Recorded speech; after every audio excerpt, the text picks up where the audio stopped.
Welcome to Matty Makes. Hello, I just got set up for this dye pot and here's what I have. Pile of washed wool. This is an unknown, let me see that, unknown sheep variety because the people that own the sheep didn't know what breed they were. But we have a 6-inch long staple length, beautiful crimp, and it's a medium to fine wool. I have a pot full of water. Today we're going to dye with Jacquard's Brilliant Blue and Jacquard's Lilac. I am using all dye equipment. I am using nothing that comes in contact with any food. I am wearing gloves so I don't turn to my hands rainbow colored. And I will be wearing an N95 mask so I don't inhale any of the color particles. I'm not one that does dye solutions. I like using the powdered dye. And that's just, I have a natural way of dyeing. I don't really measure anything. And I kind of just throw pieces in as I see fit. You notice this does have dirty tips. This sheep was kept in a jury soil condition, so not everything came out of the tips, but the dye should cover over most of that. And the in plans is I have a dark brown fiber, very similar to this one, that I'm going to mix this once it's colored with the lilac and the blues in with the browns. It should give us a really pretty color look, and should be quite suitable for socks. All right, so show you here. I have a pot full of water. So, yep, there's the water pot. And I am going to start adding handfuls. This tilted right. Handfuls of fiber. First for the dye pot, let's add some citric acid. You could use vinegar. I hate the smell of hot vinegar, so I go with the citric acid.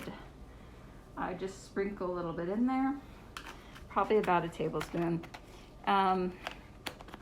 If we notice throughout the dyeing that the dye isn't adhering to the fiber, I will just add more. Okay, we'll get the gas range. We're going to get up to a medium. I notice a little extra color in here. I'm just going to wipe it out. Always have a towel that you don't mind getting colored with you. Don't use your nice towels. They won't stay nice for long. All right. Since I'm putting it in dry, it'll pull up the color differently and we might get some breakage. It's okay. The water was cold, so I'm not sticking my hand in boiling water. I'm just going to stick in the first layer of fiber, get that submerged, let the water get warm. Another great reason to have that towel.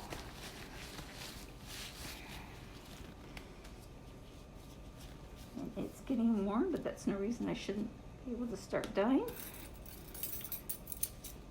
I have very wonderful little set of measurement tools here. We can add a smidge, a pinch, or a dash. So these are my little tools. I am just going to start with a dash because I'm going to do quite a bit of dyeing, and I'm going to start doing dash in here. I'm going to do about half the pot. And it's going all over the place. So there we go. That's cool. Wish I could hold it like that all the time. Can't. What happens when you film things yourself? Whee, you can look it all over the camera. Okay. Then I'm going to throw some blue in.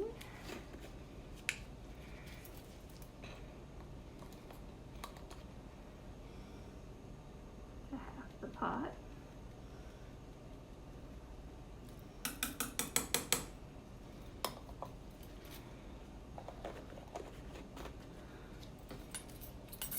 Okay, and I'm using my handy dandy chopstick. Yep, works great. Just poking into the sections to get the dye to go down.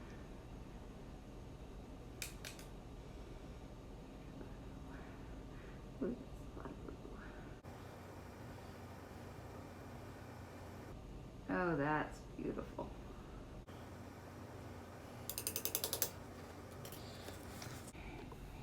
Oh, that's not bad. Here, just get you right there.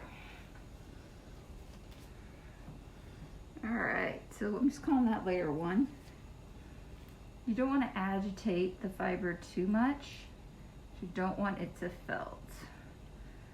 Agitation, temperature change, and ideally soap makes things felt, but you can felt with just 2 of the 3.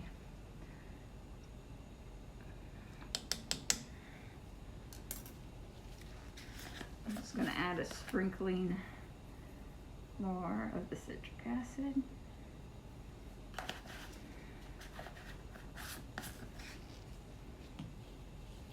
I'll stick another handful of this beautiful stuff in there. Neat thing about the longer fibers, we'll wind up with pieces that are half one color, half the other.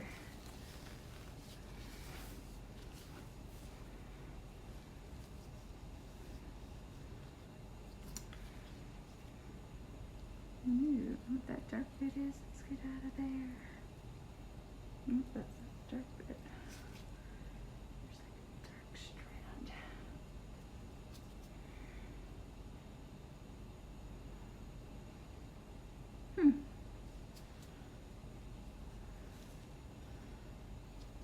Weird. Okay.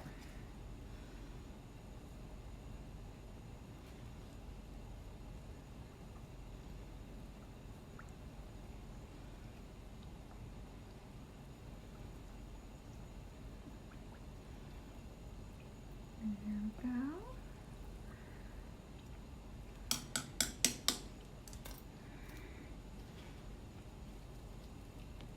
Yeah, let's put a little more in before we add more dye.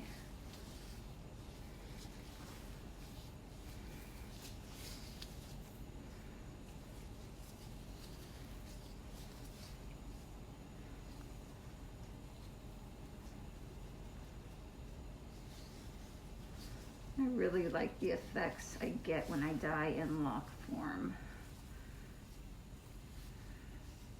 You can spin the fiber and then color it afterwards. Kim Knits is really awesome with showing you how to do that.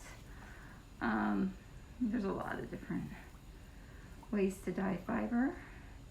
My favorite is this way because when you open up the locks, we'll see some other colors coming through or other tones. All right, so just put that in. There's still a lot of room left in the pot. Go back and do some more of the lilac. Another dash.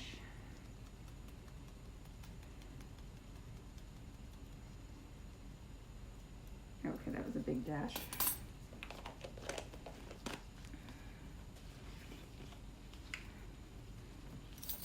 And of the blue, because I want to get some pretty dark colors in here.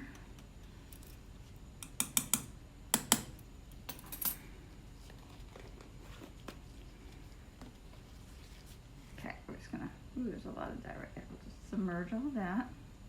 And once the dyes are all submerged in the water and there's no powder hanging around, you can take off your mask, because the idea is just not to get that particulate in your lungs, because particulate any type in the lungs is not a good thing. All right, oh, some brilliant blues coming through already. Love it. Now we're going to let this sit for like 10 minutes, then I'll come back and add some more fiber to that.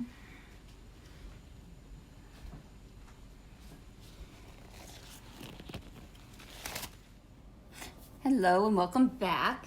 It has been just over 10 minutes. We're gonna check and see how this looks. And it is beautiful. Turned it way down. We don't want it to boil. It looks like there's a little bit of boiling going on. Really not much. The water seems to have cleared of color, but looks like we might have gotten some dirt out of those tips. So I am going to put just a little bit of fiber on top to absorb whatever color is left in here. So it will probably give us, yeah, now it really has dirty tips. Probably just give us like a pastel-y, dirty pastel. So we'll see. And turned it off. We'll let it cool. I will pull out the fiber. Don't know what it's doing. There's no heat on anymore.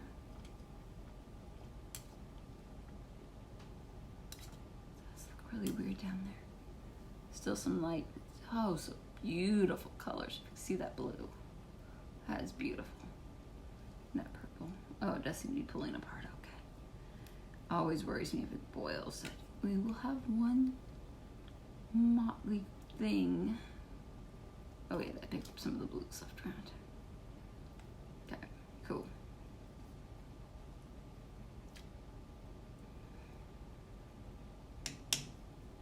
And give it 20 minutes to cool and I will dump out the pot. Yeah, just leave it off, let it cool. Back away. Hey. Now we're on to the washing portion. The fiber has cooled and now I have it in a basin of cold water with a little clear soap. And it has been sitting 10-15 minutes. And I'm seeing if there's any coloration. And there's a little bit, but not enough to do more soap. I think we'll just rinse it. But look at these beautiful colors. I put both batches in together so we got those beautiful pops of purple, very dark bits of blue.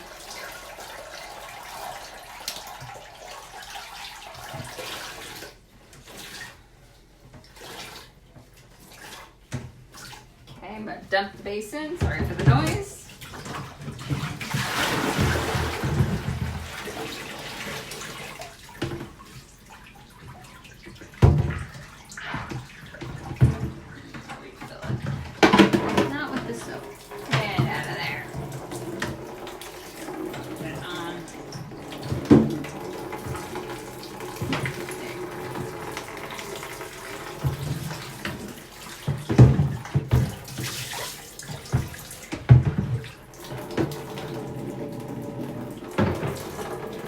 Fill that back up and we're going to rinse these out.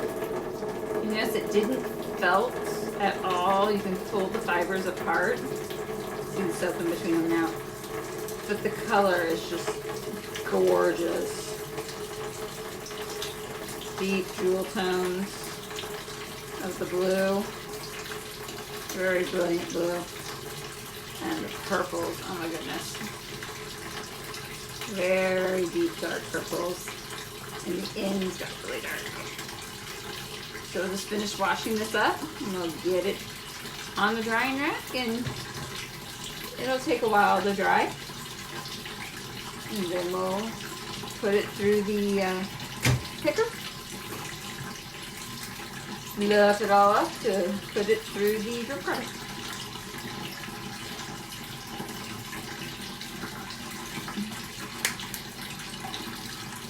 I just ran the fiber through the spin cycle, spin only, on the washer.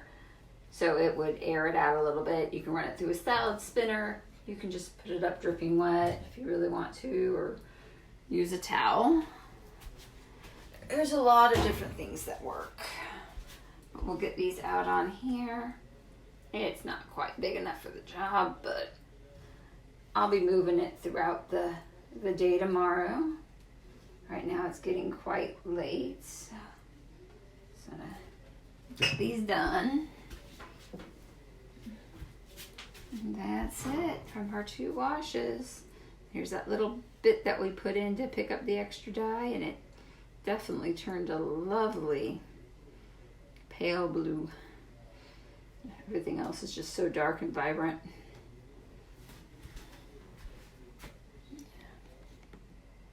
And there you go. Look at all of it. Have a great day, y'all.